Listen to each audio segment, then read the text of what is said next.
student, I'm your teacher Meena. Today I will teach the remaining part of this chapter.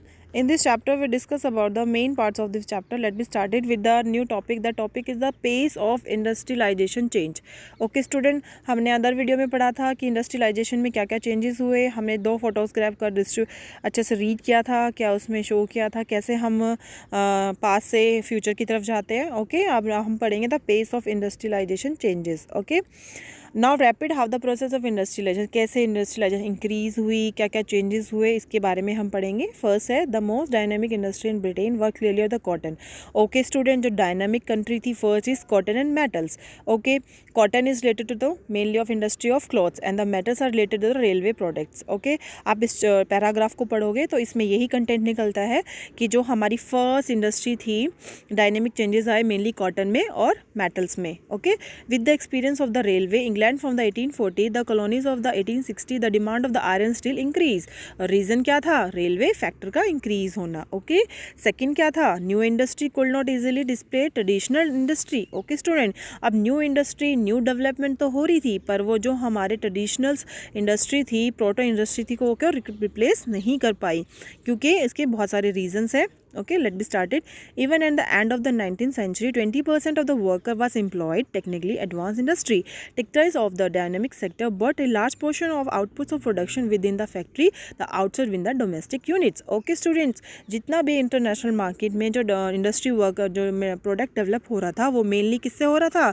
Domestic unit से, outside of the country से, traditional work से, not with the help of the industry which is done by the machines work. Okay, in the third paragraph, the pace of the changing in traditional industry was not set of the steam-powered cotton metal industry, but they did not remain stagnant. Okay, student, अब देखो industry develop तो हो रही थी slow, but साथ में traditional जो हमारी इंडस्ट्री थी वो भी ग्रो हो रही थी with the help of small innovations growths such as the making of poetry, glass work, painting and furnitures. Okay students, after that fourth point is technology change turned slowly.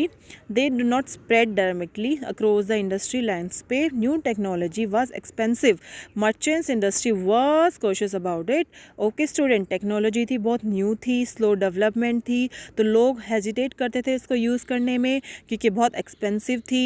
Machines अगर broke हो जाए तो repair करना बहुत costly था. They are not effective as the inventors and manufacturer claimed. Okay, तो ये reason था जिसके वजह से भी लोग न्यू इंडस्ट्री न्यू टेक्नोलॉजी को यूज़ करने में हिचकिचाते थे. ओके, आफ्टर दैट क्या हुआ स्टूडेंट्स, 1780 में न्यू कॉमन ने एक मशीन बनाई, स्टीम इंजन बनाई, जिसको पेटेंट किया जेम्स वॉट ने. ओके, और जेम्स वॉट का जो न्यू मॉडल था वो किसने यूज़ किया? उसका फ्रेंड था मैथ्यू बोल्टन ने न्यू मॉडल का, but the year could not buyer.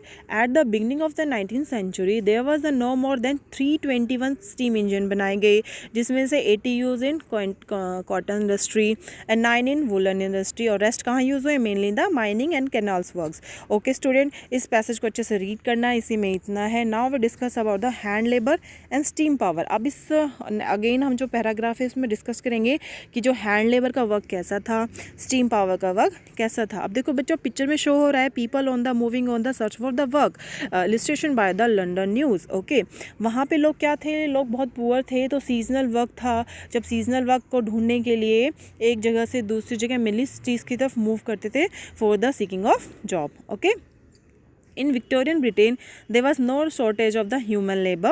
Poor peasants, virgins moved in the cities. Large number of search of jobs, waiting of jobs. Okay student, demand of the labours ज़्यादा थी, work था कम, और work कम था तो wages क्या थे? लो थे. As you will know, there the plenty of labor, wages are low. Okay, so industrialization had no problem of the labor shortage, high wages. Okay student, ये भी एक रीज़न था कि लोग कैपिटल इन्वेस्ट नहीं करते थे मशीन्स में, क्योंकि उनको लो वेजेस पे और काफ़ी सारे लेबर्स अवेलेबल्स थे. ओके, और in many industry the demand of the labour was seasonal. Second reason क्या था? डिमांड ऑफ द लेबर क्या था? सीजनल था.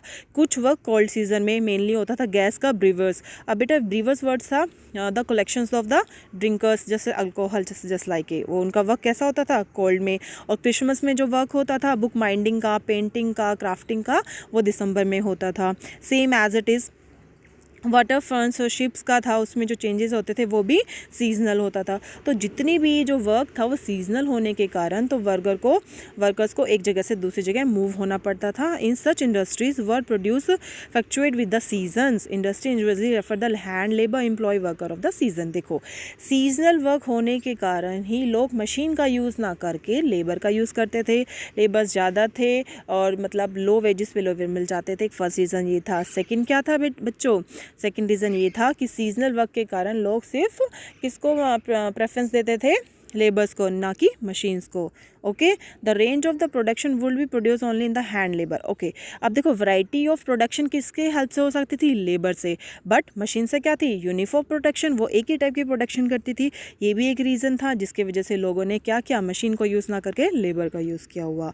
ठीक है, जैसे एग्जाम्पल दे रखा है, 50 वैराइटीज़ ऑफ हैमर्स की अवेलेबल थी, 40 का एक्सेस अवेलेबल था, बट ये they are done by the human skills, not the machine technology.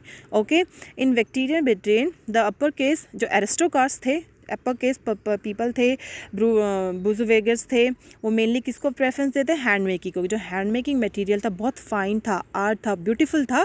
इसी रीज़न से लोग मशीन का वर्क यूज़ ना करके किसका यूज़ करते हैं? हैंडमेड मटेरियल का। ओके स्टूडेंट, तो हमने डिफ्रेंशिएशन किया। तो मेनली लोग किसको प्रेफरेंस दे रहे थे स्टार्टिंग में इंडस्ट्रियलाइजेशन के? ओनली हैंडमेड प्रोडक्ट्स को, because wages are labours are available, wages are low, easily available and fine work and और सो सीजनल वर्क। तो सो के यहाँ पे किसका डिमांड ज़्यादा हो गई? लेबर्स का।